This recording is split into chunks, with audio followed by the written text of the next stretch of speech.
네, 안녕하세요. 부동산 현장의 이슈의 연우진입니다. 저희 부동산 현장의 이슈가 새롭게 단장을 했습니다. 핫한 지역들을 임장을 통해 둘러보고 지역을 분석해드리는 시간으로 준비를 해봤는데요. 네, 저희의 영원한 지역 분석가, 멘토, 이영삼 박사님 모시겠습니다. 안녕하세요. 이영삼입니다. 네, 박사님, 이제부터는 저희가 또 현장을 직접 둘러보고 둘러본 현장의 임장을 통한 토대로 또 지역 분석을 해주실 예정인데 첫 번째 시간으로 어딜 다녀오셨나요? 아현 뉴타운 내 아현 1구역을 다녀왔습니다. 특별히 첫 시간 아현 뉴타운을 다녀오신 이유가 있나요? 아현 뉴타운은 도심 2차 뉴타운으로 도심 재개발 사업의 일환이었죠. 그래서 특히 이제 아현 1구역 같은 경우는 구역 해지가 됐다가 재구역 지정을 지금 앞두고 있는 지역이죠. 속된 얘기로 돈이 되는 지역이다. 이렇게 얘기할 수가 있죠. 저 그렇다면 재개발에도 굉장히 또 여러 가지 방식들이 있잖아요. 네. 그 재개발에도 좀 몇 가지 방식들이 이렇게 좀 있다고 알고 있는데 크게 세 가지가 있다고 제가 얘기를 들었어요. 그 세 가지 방식에 대해서 잠깐 좀 소개해 주실 수 있을까요? 재개발 방식이 아니고 재개발 사업 방식이에요. 사업을 하는 데 있어서 사업 방식. 네.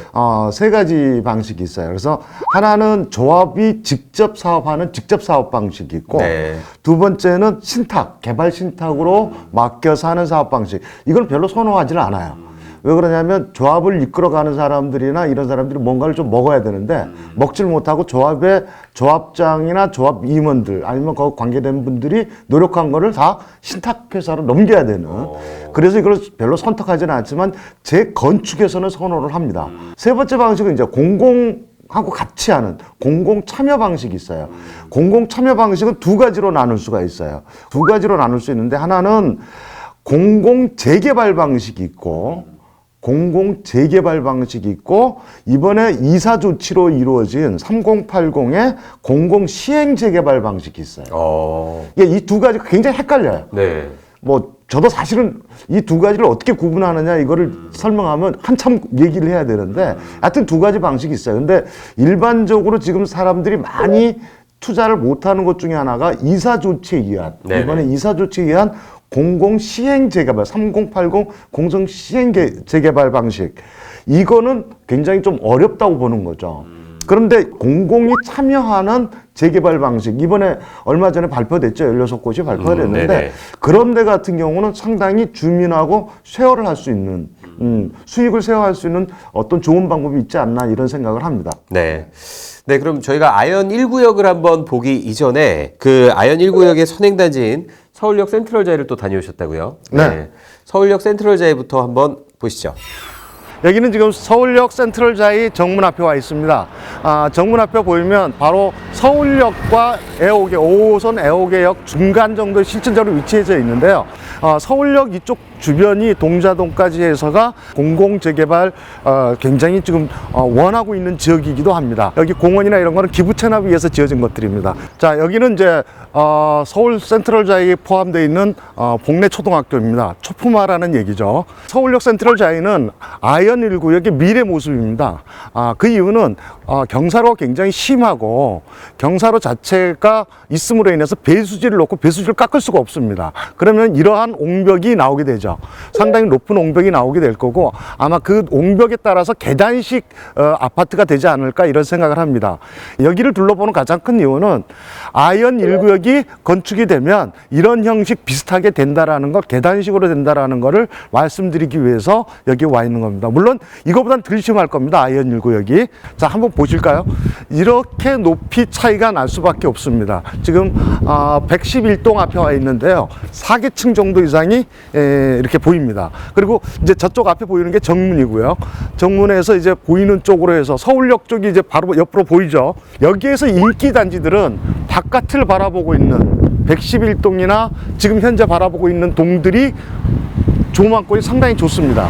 그래서 이런 조망권 좋은 단지들이 좋은 아파트들 위주로 해서 가격이 상당히 올라가고 저층 같은 경우를 보시면 저층은 좀 비인기입니다. 이게 상당히 어둡고 많이 어둡지는 않습니다만 그래도 다른 데에 비해서 상당히 어둡고 또 하나는 햇빛 보기가 쉽지가 않죠. 여긴 그래서 교묘하게 잘 배치를 해 있는데 지금 현재 시간이 한 11시 정도 됐는데 여기 보시면 벌써 햇빛이 서양 같은 경우는 거의 들지 않는 걸 볼 수가 있어요.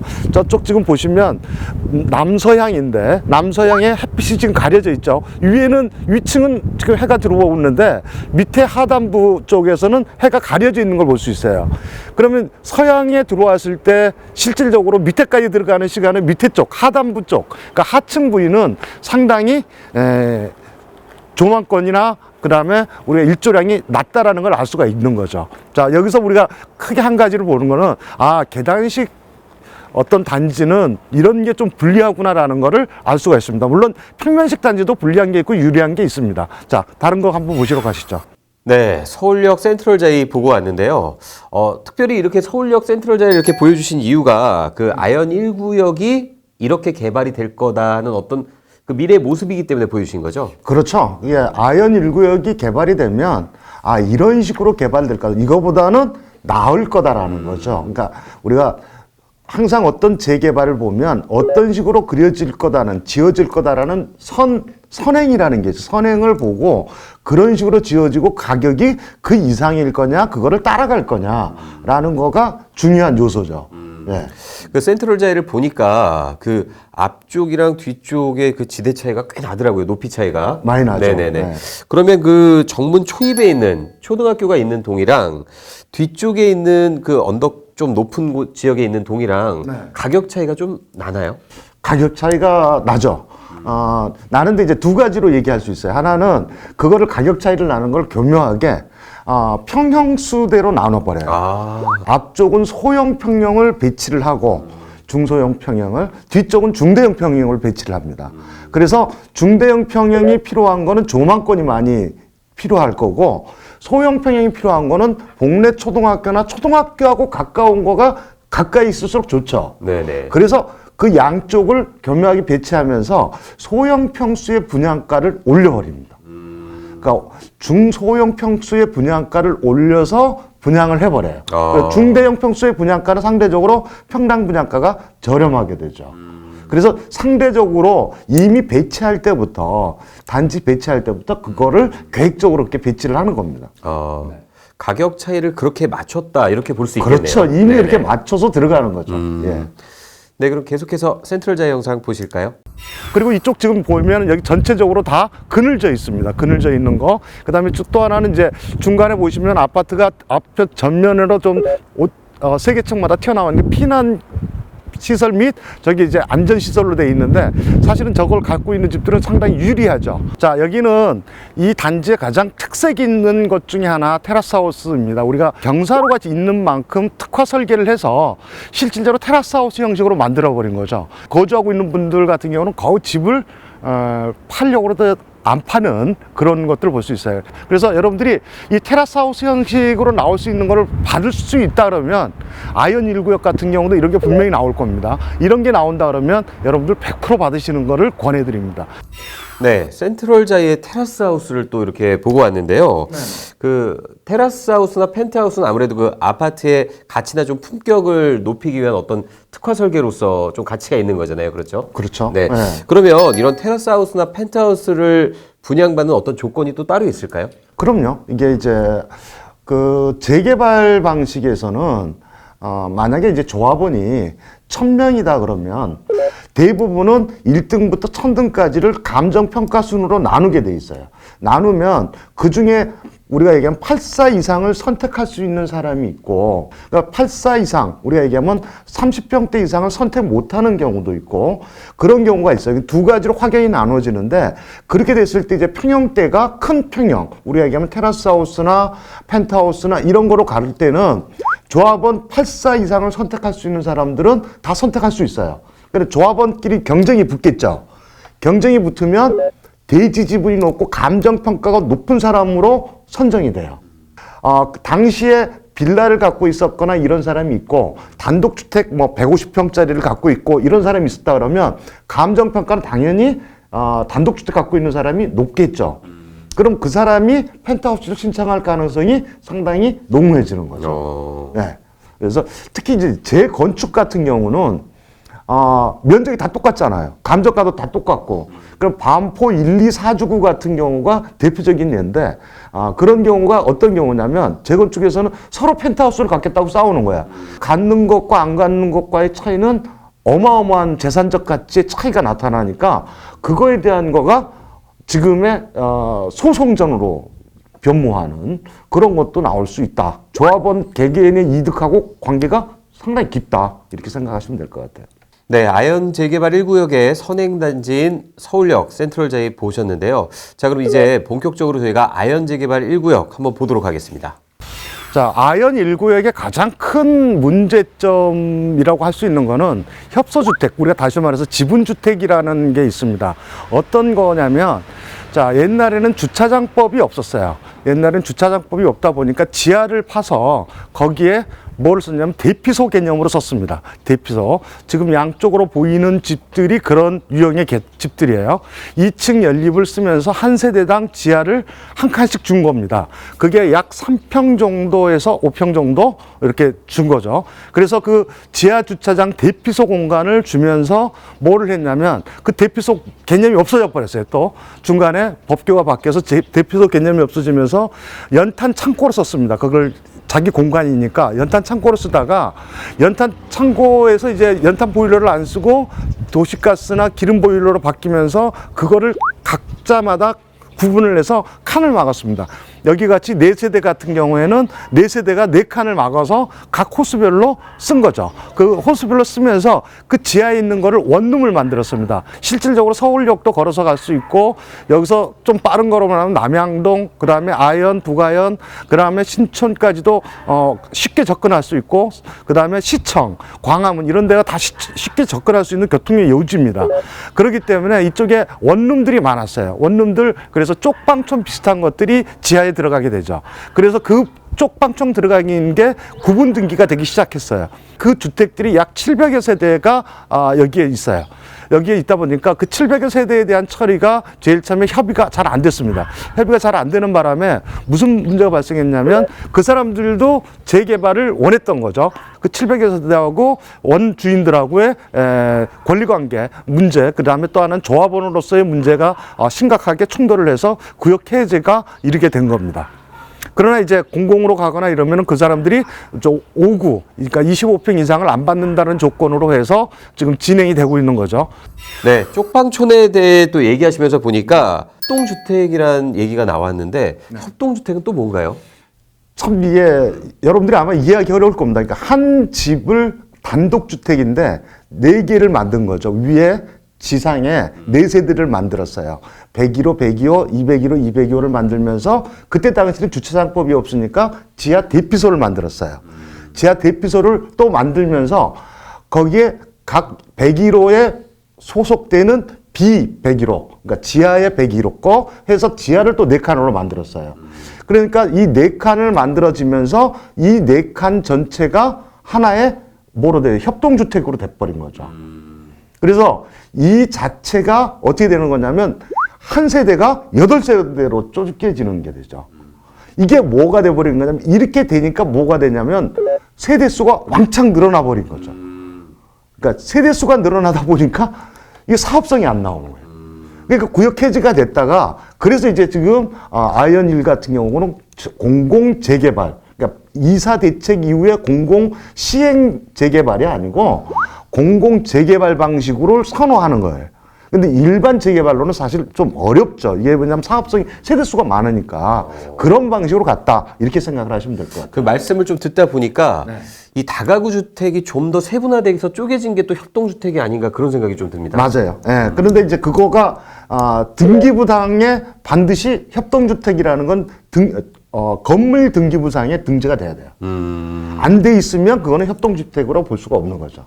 네, 그럼 지금 이 시점에서는 협동주택이라는 용어를 좀 찾아보기가 좀 힘든데 그렇죠. 그렇다는 얘기는 이제는 좀 협동주택이 많이 없어졌다는 얘기 아닌가요? 아예 폐기가 됐죠. 아예 폐기가 됐고, 과거의 사물이에요, 과거. 그러니까 과거에 완전히 뭐 옛날에 80년대의 얘기고, 그래서 80년대 거 외에는 어렵죠. 그리고 대부분이 그 협동주택이 남아있는 데가 약 지금 서울 시내 한 1,400여 개 세대라고 얘기를 해요.